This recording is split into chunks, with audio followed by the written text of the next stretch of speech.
K ഹരിദാസിൻ്റെ ഇക്കരയാണെൻ്റെ മാനസം എന്ന ചിത്രത്തിൽ എൻ്റെയും സതീശൻ്റെയും പേരുകൾ ടൈറ്റിൽ കാർഡിൽ വന്നത് നമുക്ക് ആദ്യമൊന്ന് കാണാം.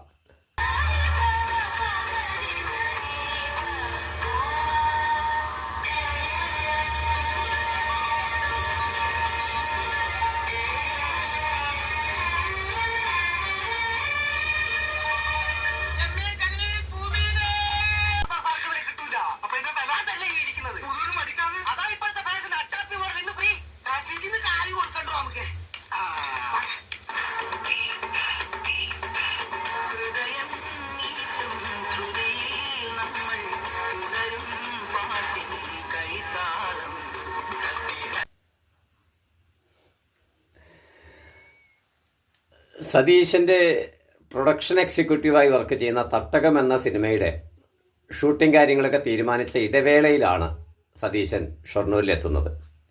ആ വരവ് ഒരു ഒന്നൊന്നര വരവായിരുന്നു എന്ന് തന്നെ പറയണം. കാരണം ഒരു സമയത്ത് ഷൊർണൂർ രാഷ്ട്രീയത്തിൽ കിടന്ന് വൈറ്റ് ആൻഡ് വൈറ്റ് കതറിട്ട് സാമ്പത്തിക ദാരിദ്ര്യത്തിലൊക്കെ നടന്ന ബുദ്ധിമുട്ടി സിനിമ അന്വേഷിച്ചു പോയ സതീശൻ തിരിച്ചു വരുന്നത് കഴുത്തിലൊരു നല്ല ചെയിനും മോതിരങ്ങളും ബ്രേസ്ലെറ്റൊക്കെ ഇട്ട് പുതിയൊരു പാൻറ്റും ഷർട്ടൊക്കെ ഇൻസേർട്ട് ചെയ്തിട്ടുള്ള ഒരു കൂളിംഗ് ഗ്ലാസും വെച്ച പുതിയൊരു രീതിയിലാണ്. അത് ഒരു ആനച്ചന്തമായി ഞാൻ ഇന്നും ഓർക്കുകയാണ്. ഇവിടെ ഞാൻ എന്നെ തന്നെ ശപിക്കുകയായിരുന്നു.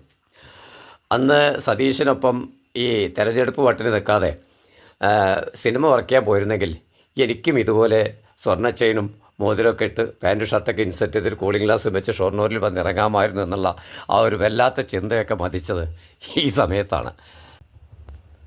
മറ്റൊരു ചിന്താഭാരം കൂടി ഈ സമയത്ത് തന്നെ അലട്ടുന്നുണ്ട്. സതീശൻ പുതിയ സിനിമയുടെ പ്രൊഡക്ഷൻ എക്സിക്യൂട്ടീവാണ്. അപ്പോൾ സതീശൻ്റെ അസിസ്റ്റൻ്റ് ആയാലും വേണ്ടില്ല, ആ തട്ടകമെന്ന സിനിമയിൽ എനിക്ക് വർക്ക് ചെയ്യാൻ കഴിഞ്ഞിരുന്നെങ്കിൽ. പക്ഷേ ഇത് സതീശനോട് ചോദിക്കാൻ എനിക്കൊരു ചമ്മൽ. സതീശൻ പറയുമെന്ന പ്രതീക്ഷയാവാൻ കാരണം രണ്ട്, സതീശൻ പറയാത്തൊരു പക്ഷേ സതീശൻ്റെ അസിസ്റ്റൻ്റായിട്ട് എന്നെ വർക്ക് ചെയ്യിപ്പിക്കുക എന്നുള്ളത് പുള്ളിയുടെയും മാനസികവിഷമായിരിക്കാം.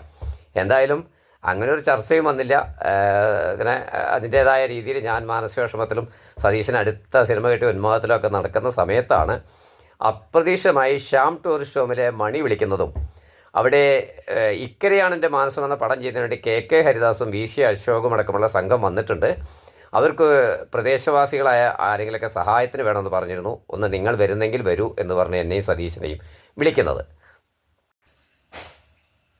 അങ്ങനെയാണ് അന്നത്തെ ഹാസ്യ സിനിമകളുടെ സംവിധായകനായ കെ ഹരിദാസിനൊപ്പം ഞാനും സതീശനും ആ സിനിമയിൽ വർക്ക് ചെയ്തത്. ഷൊർണൂരും പരിസര പ്രദേശങ്ങളിലും ചെറുതുരുത്തി സിറ്റി ടൂറിസ്റ്റ് ഹോമിലായിരുന്നു ഞാനും സതീശനും ഒരു മുറിയിലാണ് താമസിച്ചത്. അതിലെ കലാഭമണി, ഇന്ദ്രൻസ്, രാജൻ പി ദേവ്, മാള അരവിന്ദൻ, ഹരിശ്രീ അശോകൻ, സൈനുദ്ദീൻ തുടങ്ങിയിട്ടുള്ള മലയാളത്തിലെ ഒരുവിധ ഹാസ്യ താരങ്ങൾക്കൊപ്പം നായികയായി മോഹിനിയും അഭിനയിക്കുന്ന ഈ ചിത്രത്തിൽ വർക്ക് ചെയ്തു. ആ വർക്ക് ചെയ്തതുമായി ബന്ധപ്പെട്ട ചില തമാശകളൊക്കെ നിങ്ങളോട് പറയാൻ വേണ്ടി സമയബന്ധിതമായി ഒരു എപ്പിസോഡ് കൂടി മാറ്റിവെച്ചുകൊണ്ട് തൽക്കാലം വിടാം.